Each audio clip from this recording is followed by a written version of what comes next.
This is He Knows the Sport, bringing you that heat and that fire. All right, folks, we're going to talk about the Brooklyn Nets, man. Kevin Durant, man. Hear me and hear me well.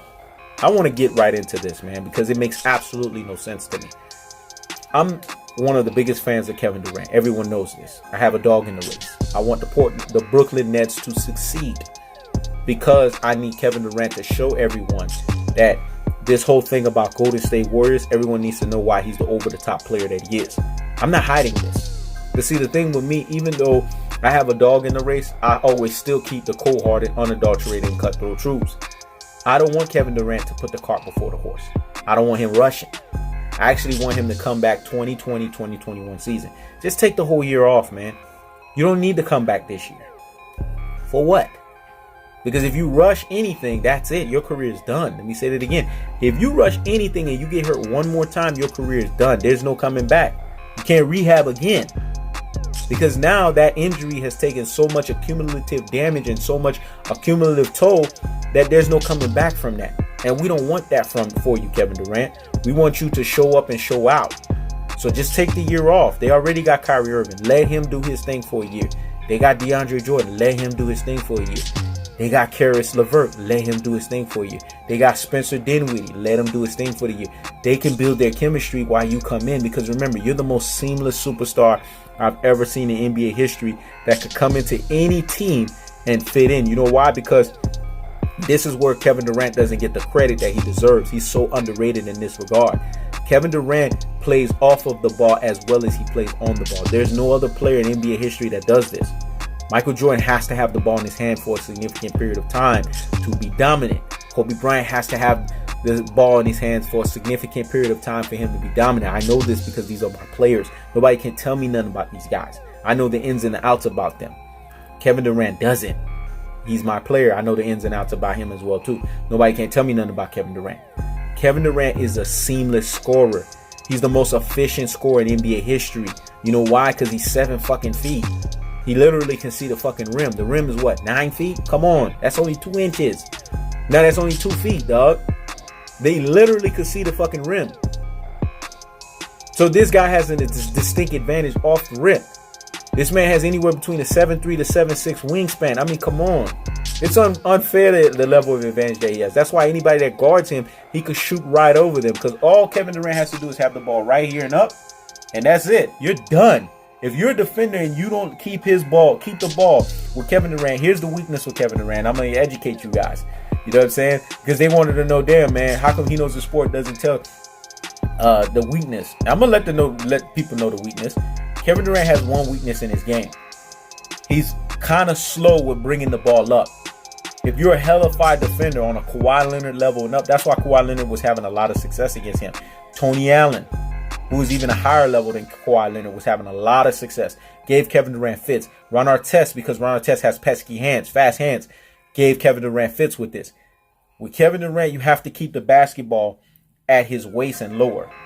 Because when Kevin Durant's bringing the ball up, he's kind of slow with it. He doesn't have a fast twitching ability with it. And I think it has a lot to do with his length. That's his weakness. He can't fix that. It is what it is. So I gave y'all the weakness. I told you, I know the weakness of my player.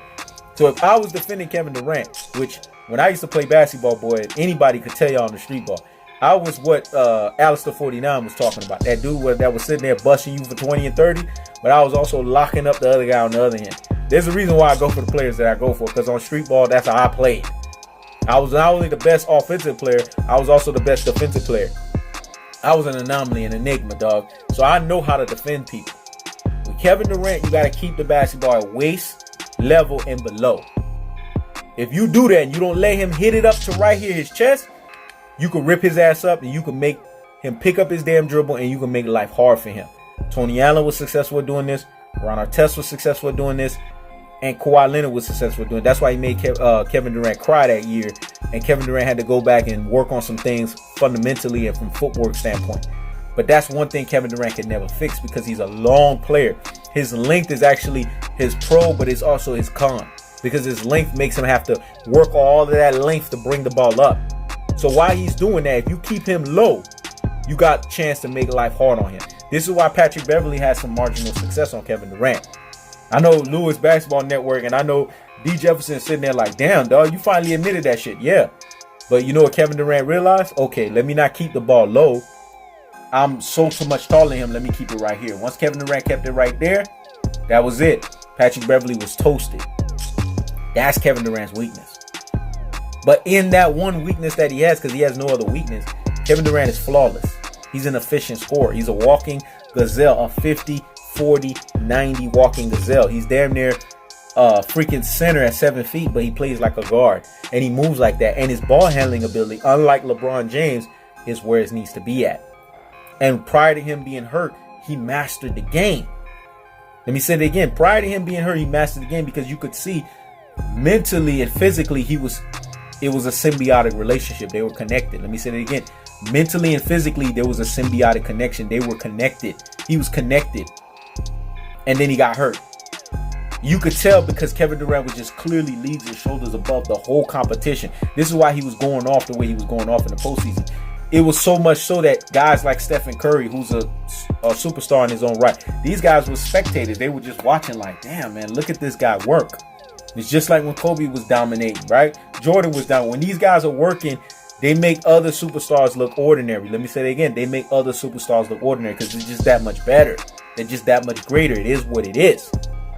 But that's what Kevin Durant was at. In order for Kevin Durant to return to that dynamic form, he needs to take time off. He needs to take the whole year off because the Achilles injury is not an injury that you can rush. It takes the Achilles anywhere between 8 months to a year to successfully heal and repair itself. Let me say that again. It takes the Achilles anywhere between 8 months to a year to successfully heal and repair itself. So I don't need Kevin Durant rushing. Because if he does that, he's going to mess up this whole thing of him trying to prove where he's at. Kyrie Irving will hold the fort down. DeAndre Jordan will hold the fort down. Karis LeVert will hold the fort down. Spencer Dinwiddie will hold the fort down. And I'm hoping that they come to some epiphany and get Carmelo Anthony. Because I know eventually Anthony Davis may possibly go there. Because remember, Anthony Davis is leaving the New York option open. Because once the Lakers don't make the playoffs next year, he said he's going to New York. We know it ain't the fucking Knicks. Because who does the Knicks have? I like RJ Barrett, but come on, who does the Knicks have realistically? It's the Brooklyn Nets. So, could you imagine Kevin Durant and Anthony Davis coming in at the same time, 2020, 2021, right? With all of those pieces already in sync and the chemistry built. Brooklyn Nets would take over the damn league, dog. That's why I want Kevin Durant to think, be that super chess player that he is, and think strategically. Because with time, great things, right? Remember, great things happen to those that have patience and poise. It's really that simple. I'm rooting for my boy KD Trey 5, and I want him to win that title. But he has to be strategic, and he has to be tactical in his ability to think. This is He Knows the Sport. Checking out.